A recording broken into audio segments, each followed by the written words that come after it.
23절까지 말씀을 보도록 합니다. 신약성경 183페이지입니다. 신약성경 183페이지를 찾아주시기 바랍니다. 신약성경 183페이지 요한복음 20장 19절로 23절까지 말씀이 되겠습니다.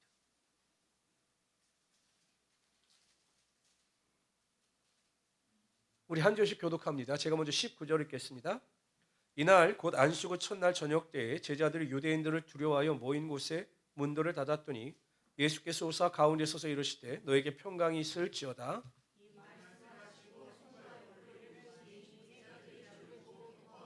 예수께서 또 이르시되 너에게 평강이 있을지어다. 아버지께서 나를 보내신 것 같이 나도 너희를 보내노라.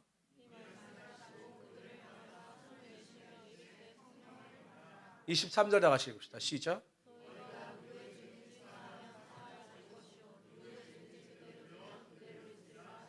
아멘. 저는 오늘 같은 본 말씀을 가지고 예수님의 부활은 끝이 아니라 또 다른 시작입니다. 이 같은 제목으로 하나님의 말씀을 증거하도록 하겠습니다. 요즘에는 화장을 많이 하지만 예전에는 화장보다 하관을 많이 했습니다. 하관이라고 하는 것은 무엇이냐면 그 시신을 땅에 묻는 겁니다. 그리고 산소, 봉분을 만드는 겁니다. 그래서 예전에 장례가 나면 제가 시골에 장례를 인도하러 간 적이 굉장히 많습니다. 경상도, 전라도 끝까지 가본 적이 굉장히 많습니다. 근데 제가 기억에 남는 장례가 하나 있는데 제가 정읍을 간 적이 있습니다. 보통 하관 예배를 가면 예배를 드리고 땅을 파고 관을 묻은 다음에 이제 취토를 하고 이 무덤을 덮습니다. 그럼 이 무덤을 정리하는 이 시간 동안에 이제 장례 참석했던 분이 이제 식사를 합니다. 이렇게 식사를 하고 있는데 그 돌아가신 권사님의 따님이 저에게 와서 이제 이야기를 하기 시작합니다. 뭐 이야기는 이제 그런 거죠. 목사님 우리 가정을 위해서 기도해 주십시오라고 하는 그런 부탁이 많았습니다. 그런데 어떤 내용인가 하면 이 권사님이 5남매를 두셨는데 둘째 아들과 같이 사신 겁니다. 그런데 이 둘째 아들이 50이 넘었는데 장가도 안 가고 이 권사님과 같이 산 거죠. 근데 권사님이 좋으셨어요. 어쨌든 이 아들과 산다는 게 좋았고 또 의지되고 힘이 되니까 좋았습니다. 그래서 이 아들도 둘째 아들도 그 권사님을 굉장히 의지했습니다. 근데 막상 이제 권사님이 쇠약해지셔서 돌아가실 때가 되니까 이 아들에 대한 걱정으로 뭐 이루 말할 수가 없는 거죠. 왜냐하면 나랑 같이 살 때는 별 문제가 없었는데 만일 내가 떠나가게 되면 이 둘째 아들을 누가 돌봐줄까? 이 둘째 아들이 누구를 의지하며 살까? 이게 걱정이 되셨던 겁니다. 그래서 자녀들에게 매일 부탁을 하신 거예요. 끝까지 뭐라고 부탁하셨냐면 우리 둘째를 좀 잘 부탁한다. 내가 보살피지 못하지만 너희들이 이 둘째에게 신경을 많이 써야 한다. 이렇게 이야기를 한 겁니다. 그럼 이제 저에게도 저희 가정을 위해서 기도해 주십시오. 저희 오빠를 위해서 기도해 주십시오. 이렇게 부탁을 했습니다. 그러니까 그런 거죠. 부모가 떠나가는데 이제 권사님 말씀이죠. 나는 죽음을 맞이하면 하나님 나라에 들어가기 때문에 영원한 안식을 누리고 기쁜데 남아있는 이 아들이 정말 걱정이 된다. 이게 요지였습니다. 그런데 제가 오늘 이 본문 설교를 준비하면서 본문을 썼다가 지웠다 몇 번을 했습니다. 그러다 갑자기 이 생각이 나서 이 설교를 이렇게 시작하게 되었는데 그 이유가 하나 있습니다. 오늘 저와 여러분이 읽은 본문을 보면서요. 제가 예수님의 마음이 이루셨겠구나라는 생각이 들었습니다. 여러분 예수님의 사명은 단순하셨습니다. 예수님께서 우리의 죄를 담당하시어 십자가 달려 돌아가시고 사흘 만에 부활하셔서 그 죽음의 저주를 정복하시면 예수님의 사명은 다 이루신 겁니다. 그렇지 않습니까?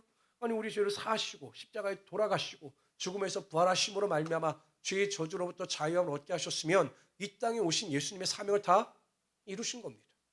그럼 남은 것이 무엇입니까? 예수님께서 하나님의 나라로 올라가시면 되는 겁니다. 하나님의 우편에 앉아 계셔서 모든 영광과 존귀를 받으시면 되는 겁니다. 예수님께서도 그렇게 하시기를 원하시지 않으셨을까요? 그런데 예수님은 그 영광을 취하시지 않으셨습니다. 왜요? 이 땅에 남아있는 제자들이 여전히 걱정스러우셨기 때문입니다. 예수님께서 끊임없이 하나님의 나라와 예수 그리스도의 부활과 하나님의 능력과 살아계심에 대해서 증명하고 증거했지만 제자들의 신앙은 여전히 자라지 못하고 예수 그리스도의 부활 앞에서도 그 부활의 은혜와 능력에 동참하지 못하고 두려움 가운데 빠져있는 그들을 보면서 예수님은 그 자녀들의 걱정이 됐던 겁니다. 마찬가지죠. 그 자식을 두고 떠나가야 되는 그 안타까운 부모의 마음이나 제대로 된 신앙을 가지지 못한 그 예수님의 제자들을 바라보는 그 안타까운 예수님의 마음이나 똑같았던 겁니다. 그래서 예수님은 제자들을 통해 40일 동안 하나님의 나라에 가르치시면서 그들이 믿음 안에서 부활의 은혜와 능력 가운데 제대로 동참하기를 원하셨던 겁니다. 그래서 오늘도 여러분 그 두려움에 빠져 있는 제자들을 찾아오십니다. 그리고 예수님께서 그 못자국 난 손과 그 옆에 있는 창의 상처를 보여주시면서 부활의 은혜와 능력 가운데 동참하실 것을 그들에게 말씀하고 있는 겁니다. 제자들 찾아오사 부활하신 예수 그리스도를 믿게 하시고 그들의 믿음을 다시 회복해 하시고 있는 겁니다. 저는 어찌 보면 그래서 예수 그리스도의 부활은 그 부활의 끝이 아니라 또 다른 시작이다 이렇게 여러분에게 말씀을 드리고 어찌 보면 예수 그리스도의 사명이 다시 시작되고 있다라고 말씀을 드리고 싶은 겁니다. 그래서 오늘 제자로서 완전한 사명을 감당하기 위해서 우리 또한 예수 그리스도의 부활의 은혜에 어떻게 동참하고 예수님께서 저와 여러분들에게 원하시는 것이 무엇인가에 대해 살펴보라 함께 은혜를 나누고자 합니다. 첫 번째로요. 예수님께서 제자들을 찾아오사 가장 먼저 하신 말씀은 너에게 평강이 있을지어다 라고 하는 말씀이었습니다. 우리 19절 한번 다시 한번 읽어봅시다. 19절 읽읍시다. 시작.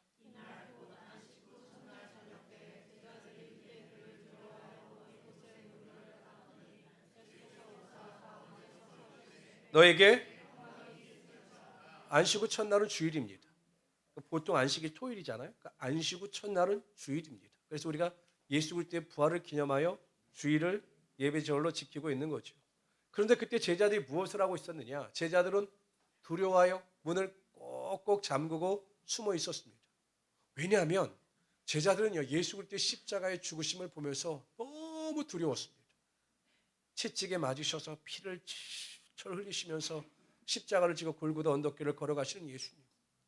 그 십자가에서 그 양쪽 손에 못이 박히시고 또한 발목에 못이 박히사 그 피를 흘리시면서 돌아가시는 예수님을 보면서 너무 무섭고 두려웠어요. 안 그럴까요? 그 다음은 누구입니까? 제자들입니다.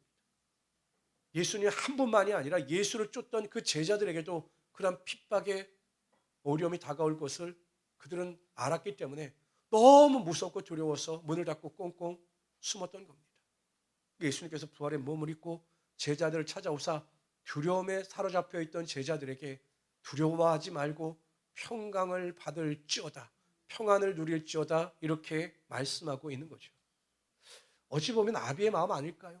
여러분, 부모된 입장에서 자녀들이 항상 불안해하고 두려워하고 초조감에 휩싸여 살아가는 것을 원치 않을 겁니다. 항상 살아가는 자들이 평안 가운데 살아가기를 원할 겁니다. 한편 두려운 마음을 가지고서는요 하나님의 일을 감당해 나갈 수가 없는 겁니다. 두려움은 하나님의 일을 방해하는 가장 큰 적이 되기 때문에 이제부터 부활의 능력을 경험한 제자들이 두려움을 떨쳐버리고 평안 가운데 하나님의 능력을 행하기를 원하셨던 겁니다. 디모데 전서 1장 7절에 보면 하나님이 우리에게 주신 것은 두려워하는 마음이 아니요 오직 능력과 사랑과 절제하는 마음이니라고 말씀하셨습니다. 여러분 두려워하는 것, 두려워하는 마음은 하나님께서 주시는 것이 아닙니다. 사단이 우리 마음 가운데 뿌려놓는 그 사단의 결과물인 것입니다. 그래서 여러분 우리가 어떤 문제를 만나고 환경 가운데 직면해서 두려움을 느낄 때 그것은 마귀가 우리 마음 가운데 두려움을 쏟아놓음으로 말미암아 하나님의 일을 방해하기 위해서 그렇게 하는 것입니다.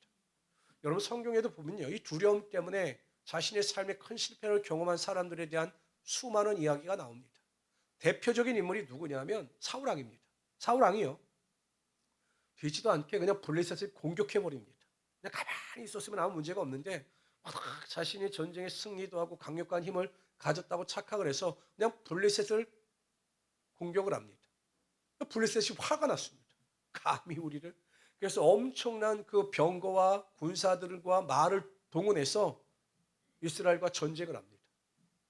사울왕은요 그렇게 많은 군사들 병력들이 결집할 거라고 상상을 하지 못했습니다. 이스라엘 백성들도 능히 자신들이 이길 것이라고 생각했는데 그 전쟁에 출전한 그 블레셋 군대의 위용을 보고 다 도망갑니다.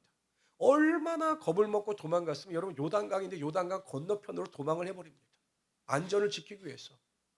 사울왕은 갑자기 두려웠습니다. 아 백성들은 뿔뿔이 흩어지지 군사들도 흩어지지 이거 뭐 전쟁을 해봤자 승리할 수 있는 확률이 전혀 없었던 거죠. 그래서 어줍지 않게 사울왕은 옆에서 본 것이 있는지라 하나님께 제사를 드려야 되겠다, 하나님께 도움을 구해야 되겠다라고 생각해서 사람들로 하여금 제물을 가져오게 하고 번제를 드립니다. 여러분, 구약 시대에는요 절대로 하나님께 제사를 아무나 드릴 수가 없었습니다. 제사장만이 하나님께 제사를 드릴 수가 있었습니다. 그런데 여러분, 이 사울 왕은 너무 겁이 나니까 하지 말아야 될 행동을 하고 만 겁니다. 이때 사무엘이 내려옵니다. 그러면서 이야기하죠. 왕이 망령되이 행하였도다라고 이야기를 합니다. 하나님의 말씀에 순종하지 아니하였으니 하나님께서 이 민족을 다른 사람에게 넘길 것이다라고 이야기를 합니다. 그래서 결국 여러분, 그 사울 왕의 끝이 불행으로 맞이하게 되죠.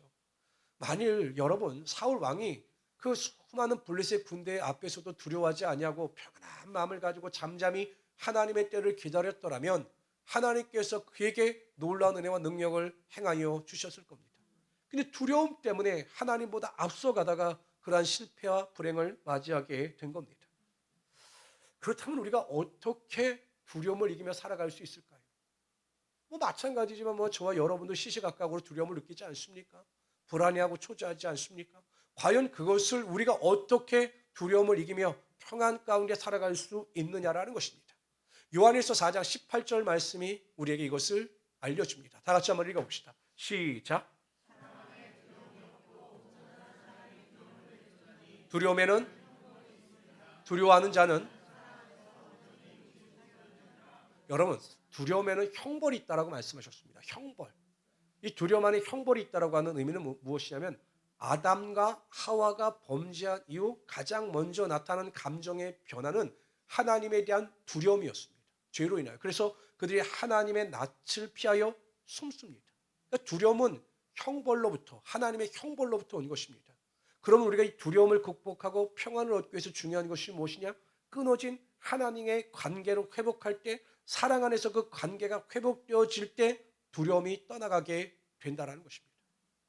보통 사람들은 내가 가지고 있는 문제, 내가 직면하고 있는 좋지 않은 환경, 내가 가지고 있는 좋지 않은 관계의 문제가 해결되면 내 마음속에 있는 두려움이 떠나가게 되고 평안이 임할 것이다 라고 생각을 합니다. 전혀 틀린 말은 아닙니다. 지금 당장 내가 어떤 문제 때문에 두려워하고 있는데 그 문제가 해결되면 그 마음속에 두려움이 떠나가게 되겠죠. 또 관계도 마찬가지고요. 그러나 그 떠나가는 두려움이 평안으로 영원히 채워지는 것은 아닙니다. 잠시 잠깐 두려움이 떠나갈 뿐이지 절대적인 평안의 능력은 임하지 않는다라는 것입니다.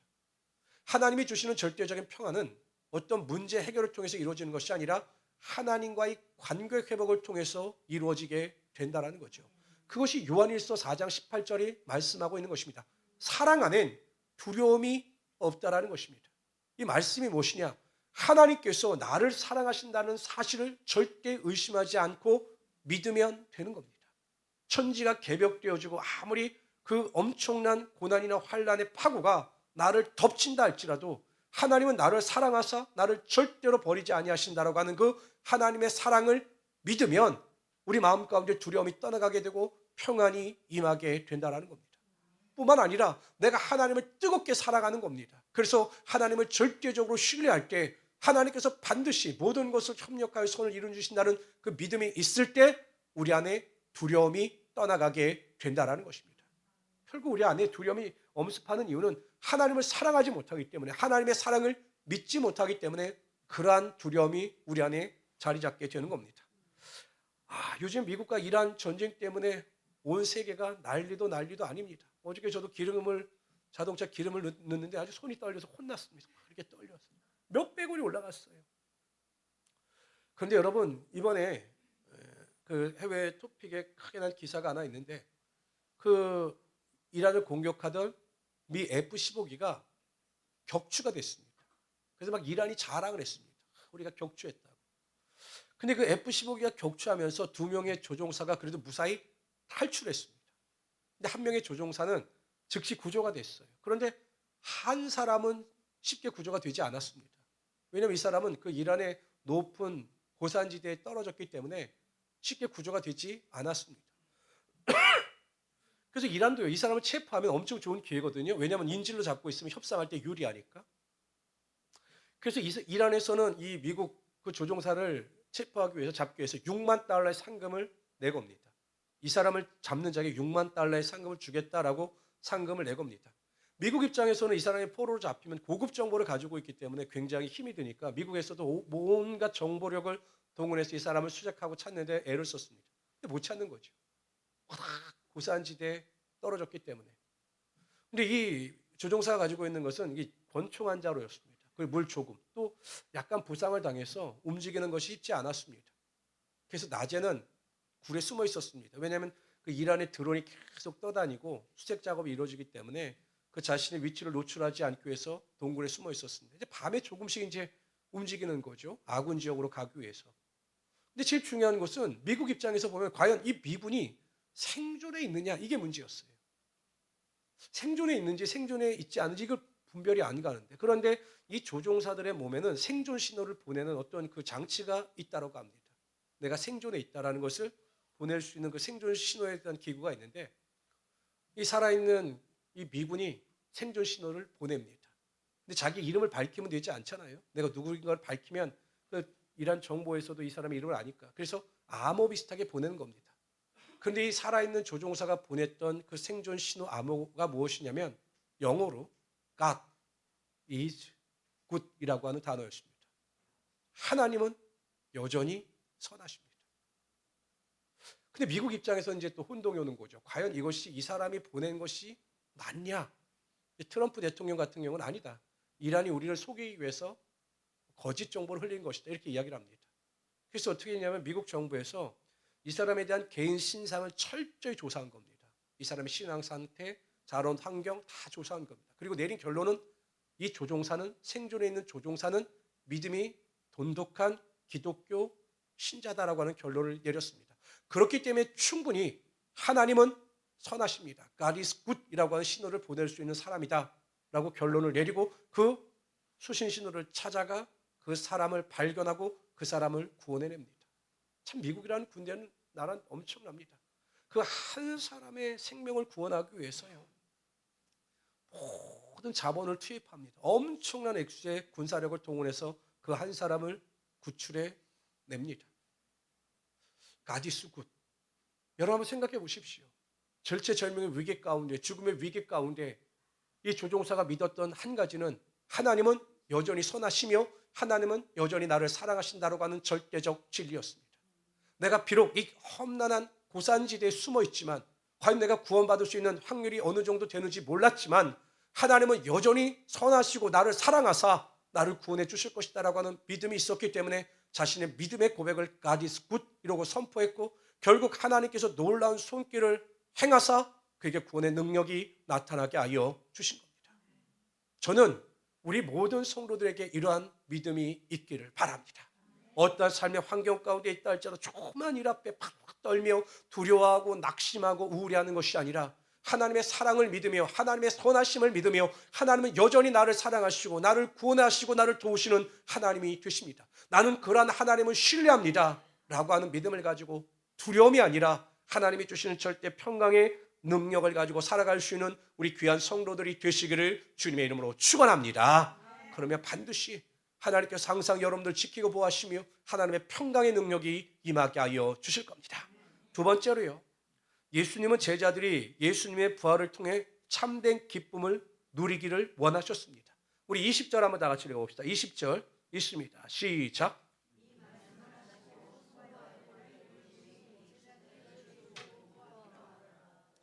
예수님께서 부활하셨지만 그 몸이 그렇게 깨끗하진 않으셨을 것 같긴 해요. 그 제자들에게 나타나셨습니다. 그리고 제자들에게 어떻게 하시냐면 그 못 박히셨던 손, 아주 선명한 못 자국을 제자들에게 보여주십니다. 그리고 옆에 난 창 자국, 나중에 그 로마 병정들이 창으로 그 옆구리를 찌르지 않습니까? 그 창 자국을 보여주십니다. 아니 왜 굳이 그렇게 하셨을까? 아니 그 딱 나타나시면 제자들이 보고 와 예수님이다 라고 할 텐데 왜 굳이 나타나셔서 그걸 확인시켜 주셨을까? 왜냐하면 여러분 제자들이요 그만큼 연약한 자들이었기 때문입니다. 우리가 잘 알고 있지 않습니까? 예수님께서 오병이어의 기적을 행하신 뒤에 제자들에게 저 호수 건너편, 바다 건너편으로 건너가라 이렇게 명령하셨습니다. 근데 제자들이 그 호수를 건너가다가 큰 풍랑을 만나서 위기에 처하게 됐죠. 그때 예수님께서 물 위를 걸어오십니다. 그때 제자들이 예수님을 보고 뭐라고 외쳤습니까? 예수님이다 이렇게 외쳤습니까? 유령이다라고 놀랐습니다. 바로 그러한 연약함을 아셨기 때문에 예수님께서 친히 그 못자국을 보여주시며 제자들에게 부활하신 몸을 알려주셨던 겁니다. 근데 제자들의 반응도 의외였습니다. 그 모습을 보고 기뻐했습니다.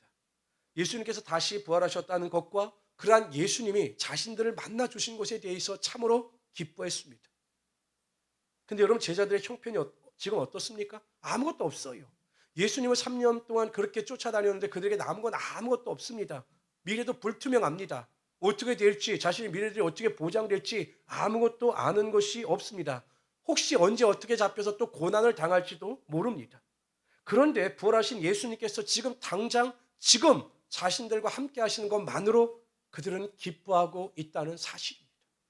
미래가 아무리 어렵고 미래가 아무리 어두워도 지금 예수님께서 나와 함께 하시기 때문에 그것만으로 그들은 기뻐하며 그것만으로 즐거워하고 있다는 것입니다. 제가 얼마 전에 이렇게 아파트에서 식사를 하고 운동을 하는데 갑자기 이렇게 제 뒤에서 어떤 그 중년 부부가 애기야 애기야 이렇게 부르더라고요. 그래서 나는 나를 부르는 건 아닐 테고 누가 애기라고 부르지 이렇게 보니까 누군지 아세요? 애기가? 강아지더라고요. 강아지. 우리는 어렸을 때 강아지를 어떻게 부릅니까? 야 이 새끼야 야 이 새끼야 이렇게 불렀거든요. 근데 애기야 애기 하는 거예요. 그랬더니 요만한 개가 그냥 헐떡헐떡 하면서 오는데 막 그걸 보고 두 부부가 아주 자지러집니다. 너무 기뻐해요. 아무것도 하는 거 없어요. 그냥 꼬리 흔들면서 달려오는데 그냥 그걸 보고 그냥 이 두 중년 부부가 그냥 귀여워서 어쩔 줄 모르는 겁니다. 기뻐서. 제가 보고 그걸 느낀 게 있어요. 여튼 예수님 보면 여러분 어떨 것 같습니까? 하나님을 보면 어떨 것 같습니까? 이 중년 부부처럼 그냥 좋아서 어쩔 줄 모를 것 같습니까? 저는 가끔 성도들을 볼 때마다 어떤 신앙이 조건에 치우친 신앙이 아닐까라는 생각을 합니다. 어렸을 때 아이들은요, 그냥 엄마가 있으면 좋아요. 그냥 엄마만 보면 행복해합니다. 아주 아기들은 그냥 그 부모가 뭐 뛰어난 지혜를 가졌던 재력을 있든 없든 상관없어요. 그냥 엄마이기 때문에 엄마로 인해서 기뻐합니다. 근데 점점 성장하면서 조건을 따지죠. 무엇인가 해주어야, 무엇인가 치워줘야 아이들은 부모로 인하여 기뻐하는 모습을 보이는 것을 우리가 보게 됩니다. 우리의 신앙도 그렇지 않을까? 여러분 하박국 선지자는 이렇게 이야기합니다. 비록 무화과 나무가 무성하지 못하며 포도나무에 열매가 없으며 감람나무에 소출이 없으며 밭에 식물이 없으며 우리의 양이 없으며 외양간에 소가 없을지라도 남은 게 하나도 없어요. 요즘으로 번역하면 사업에 실패하고 직장의 문이 막히고 자녀들로 인하여 고통을 당하고 나의 삶의 문제가 첩첩산중으로 쌓인다 할지라도 내가 병에 걸려서 고통을 당한다 할지라도 이렇게 해석할 수 있겠죠. 그런 상황 가운데 여러분 하박국 선지자가 고백하는 것이 무엇입니까? 그럼에도 나는 여호와로 말미암아 즐거하며 나의 구원의 하나님으로 인하여 기뻐하리로다. 이 세상에 아무것도 남은 것이 없고 내가 여전히 고난과 고통을 당한다 할지라도 하나님은 여전히 나와 함께 하시고 나의 아빠 아버지가 되어 주시기 때문에 나는 그로 인하여 기뻐한다라고 고백하고 있는 겁니다. 우리가 보통 신앙이 참 견고하다, 신앙이 참 훌륭하다, 참 신앙이 좋다 이런 말을 합니다. 그 기준이 뭘까요? 봉사일까요? 매일 봉사하고 매일 헌신하고 그런 사람이 믿음이 좋은 사람일까요? 그럴 수도 있겠죠. 성경을 많이 읽는 사람들이 믿음이 훌륭한 사람일까요? 그럴 수도 있겠죠. 그러나 그 믿음이 어떤 우리의 삶의 모습으로 나타내 보여야 하는데 저는 신앙이 가장 견고하고 가장 훌륭한 사람은 하박국 선지자처럼 어떠한 조건 가운데 있다 할지라도 하나님께서 나의 하나님이 되시기 때문에 하나님이 나의 아버지가 되시기 때문에 예수님이 나의 구세주가 되시기 때문에 그것만으로 기뻐하며 살아가는 성도들이 가장 훌륭한 믿음을 소유한 성도가 되는 겁니다. 그런데 여러분 우리는 어떻습니까? 그냥 조금만 어려워도요. 세상이 다 꺼진 것처럼 낙심합니다. 조금만 문제를 만나면 마치 세상에 하나님이 계시지 않은 것처럼 탄식하고 절망하고 우울해합니다. 기쁨은 다 사라지고 오직 슬픔만이 존재하는 거죠. 이것을 하나님께서 기뻐하시지 않는다라는 것입니다. 저는 우리 모든 성도님들이요. 정말 하나님을 생각할 때마다, 예수님을 생각할 때마다 그 마음의 기쁨과 즐거움이 흘러넘칠 수 있기를 바랍니다. 그것이 하나님을 영화롭게 하는 것이죠. 그럼 우리가 구체적으로 어떻게 하나님으로 인하여 기뻐하는가? 그 방법이 무엇인가? 간단합니다. 우리가 하나님 앞에 나와 온전히 예배하는 것이 하나님을 기뻐하는 겁니다. 우리가 하나님 앞에 나가 간절히 기도하는 것이 하나님을 기뻐하는 것입니다. 우리가 입술을 다하여 하나님을 찬양하는 것이 하나님을 기뻐하는 것입니다. 하나님의 말씀을 읽고 즐거워하는 것이 하나님을 기뻐하는 것입니다. 놀라운 사실은 하나님은 이렇게 하나님을 기뻐하는 자들에게 하나님이 축복이 임하게 하여 주십니다. 시편 37편 4절에 보면 여호와를 기뻐하라 내 마음의 소원을 이루리라. 하나님을 인하여 기뻐하고 즐거워하는 자들에게 하나님은 하늘의 문을 여사 하늘의 복이 여러분 삶 가운데 임하게 하여 주시는 거죠. 어떤 슬픔도 걱정도 다 떨쳐버리시고 하나님으로 인하여 기뻐하는 성도들, 예배와 말씀과 기도와 전도함으로 인하여 기뻐하는 우리 행복한 우리 순복음교회 성도들이 되시기를 주님의 이름으로 축원합니다. 세 번째로요, 예수님은 제자들이 성령으로 충만하라 이렇게 말씀하셨습니다. 우리 22절 23절 다 같이 한번 읽어봅시다. 읽습니다. 시작. 성령을 받으라. 너희가 사하면 아멘. 숨을 내쉬면서 여러분, 우리가 구약에 예수님께서 인간을 창조하시고 숨을 내쉬셨습니다. 이 루핫이라고 합니다. 루핫. 그때 인간이 생명, 네페시 하야가 되었습니다. 근데 오늘도 예수님께서 숨을 내쉬면서 성령을 받아라라고 말씀하십니다.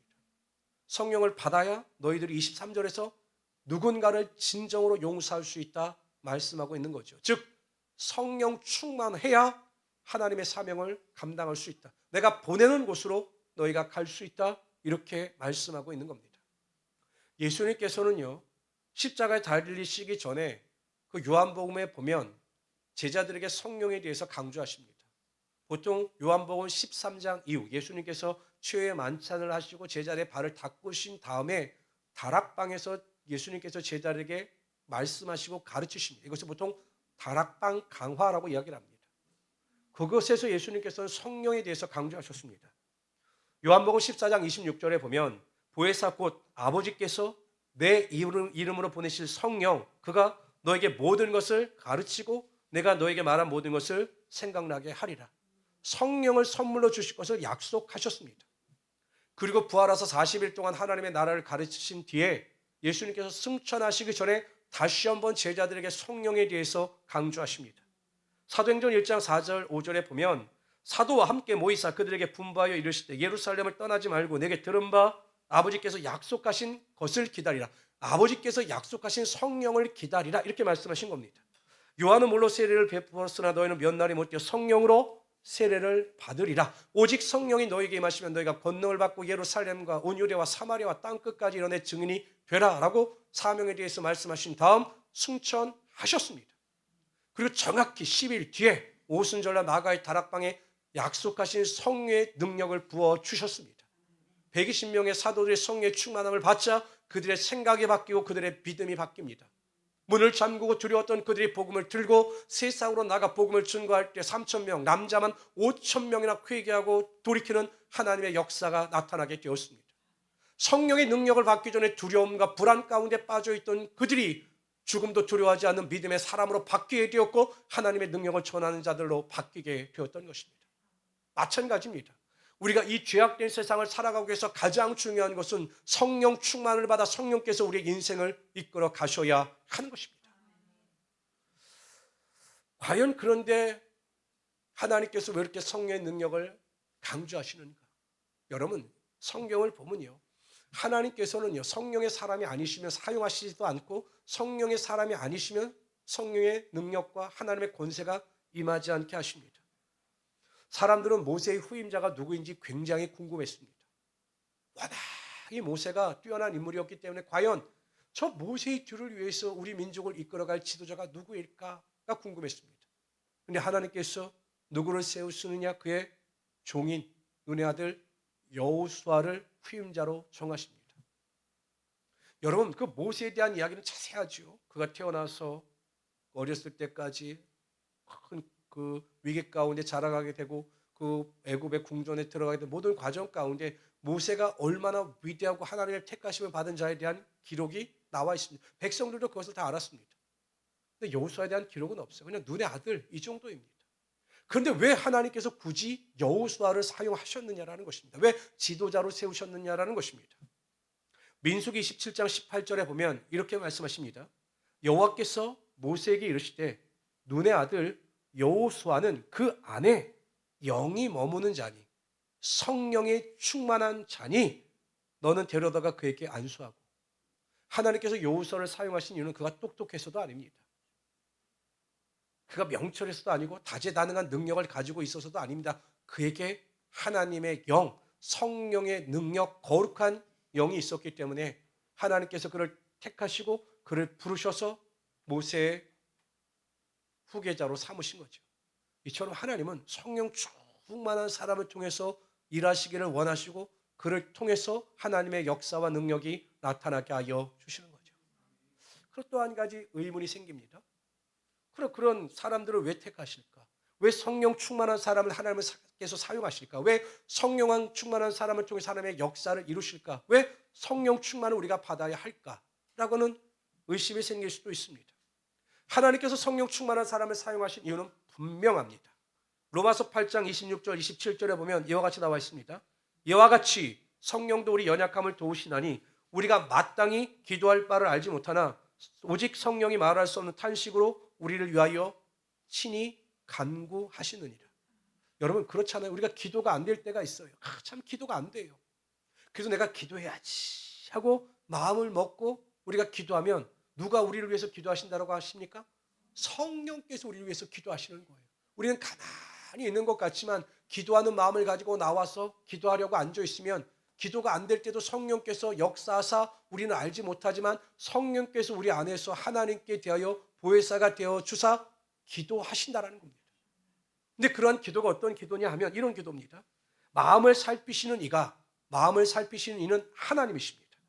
마음을 살피시는 이가 성령의 생각을 아시나니 이는 성령이 하나님의 뜻대로 성도를 위하여 간구하심이니라. 놀랍지 않습니까? 제가 항상 왜 기도의 자리를 지켜야 하는가, 왜 우리가 매일 기도가 안 돼도 20분 이상씩 기도해야 하는가 강조하는 이유가 여기 있습니다. 내가 기도할 마음이 없는데, 내 마음이 답답해서 우울해서 기도해봤자 기도가 나올 것 같지 않는데, 그럼에도 불구하고 우리가 기도의 자리를 지키고 기도하려고 몸부림치면 성령께서 우리를 도우사 우리를 대신하여 우리의 입술을 열어 우리의 영을 통하여 하나님께 기도하게 하여 주신다는 거죠. 근데 더 중요한 것이 무엇이냐? 하나님의 뜻대로 기도하게 하신다는 겁니다. 하나님의 마음에 합당한 기도를 하게 하신다는 것입니다. 여러분 성령 충만한 사람은 어떠한 능력이 나타나느냐? 무슨 일을 하든 무슨 기도를 하든 어떻게 살아가든 항상 하나님의 뜻대로 살아가게 되어 있다는 것입니다. 우리가 의식하지 않아도 살아갑니다. 의식하지 않은 채 막 살아갑니다. 내가 삶을 살아가는 것 같지만 성령께서 우리 안에 역사하사 하나님의 뜻대로 살아가게 하여 주신다는 거예요. 그래서 우리는 무의식 중에서도 하나님의 뜻대로 살아가게 되어 있는 것입니다. 그래서 육신의 생각은 사망이지만 영의 생각, 성령 충만한 사람들의 생각은 생명과 평안의 능력이 나타나게 되어 있는 것입니다.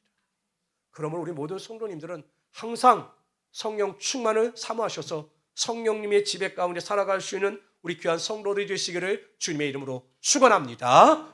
성령 충만 받는 것 어렵지 않습니다. 성령은 사모하는 모든 자들에게 하나님께서 부어주시는 것입니다. 저는 개인적으로 우리 모든 성도님들이 성령 충만하셔서 방언을 받기를 바랍니다. 방언을 받으셔서 방언으로 기도하고 방언으로 선포하면 하나님의 놀라운 은혜와 능력이 더 나타나게 되어 있고 우리의 기도가 깊어지게 되어 있는 것입니다. 우리 모든 성도님들은 그런 은혜 가운데 매일 성령 충만을 사모할 수 있는 귀한 성도들이 되시기를 주님의 이름으로 축원합니다. 오늘을 살아가고 있는 우리들에게도 여전히 부활하신 예수님께서 우리가 부활의 은혜 가운데 살아가기를 원하십니다. 항상 우리가 예수 그리스도의 부활의 은혜 가운데 살아가기를 원하십니다. 성도 여러분, 두려워하는 마음은 하나님께서 주신 마음도 아니고 하나님께서 기뻐하시는 마음도 아닙니다. 자꾸 여러분 삶이 조금 어렵다고 해서 자꾸 두려움과 불안을 내 삶에 끌어들이지 마십시오. 아니 일부러 초청하는 분들도 있습니다. 괜히 두려움을 확대 공급 재생산하는 분들도 있습니다.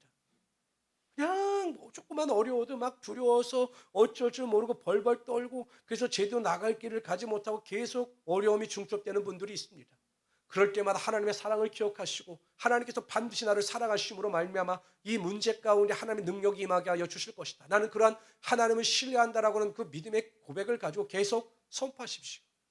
여러분 그 이란군에 잡힐 뻔했던 그 조종사처럼 선포하십시오. God is good. 하나님은 항상 선하십니다 라고 하는 것을 매일 입술로 선포하고 고백할 수 있기를 바랍니다. 그러면 우리 마음속에 평안이 임하게 되는 것입니다. 우리가 생각하는 것보다 입술의 고백의 능력이 큰 거죠. 두려우면 두려울수록 입술로 선포하십시오. 하나님은 선하십니다. 하나님은 위대하십니다. 하나님은 전지전능하십니다. 하나님 나를 도와주시는 하나님이 되십니다. 그럼 우리 마음 가운데 절대 평안의 능력이 임하게 될 것입니다. 두 번째, 정말 우리의 신앙이 하나님 한 분만으로 기뻐하는 신앙이 될 수 있기를 바랍니다. 하나님을 생각하기만 해도 예수님을 생각하기만 해도 그것만으로 우리의 삶이 기뻐할 수 있기를 바랍니다. 성령 충만을 사모할 수 있기를 바랍니다. 성령님의 지배를 받으십시오. 그래서 세상 것의 마음을 빼앗기는 자들이 아니라 성령의 은혜 가운데 살아가는 자들, 하나님의 뜻대로 순종하는 우리 귀한 성도들이 되시기를 주님의 이름으로 축원합니다. 기도합시다. 조시 하나님 정말로 감사합니다. 오늘 하나님께서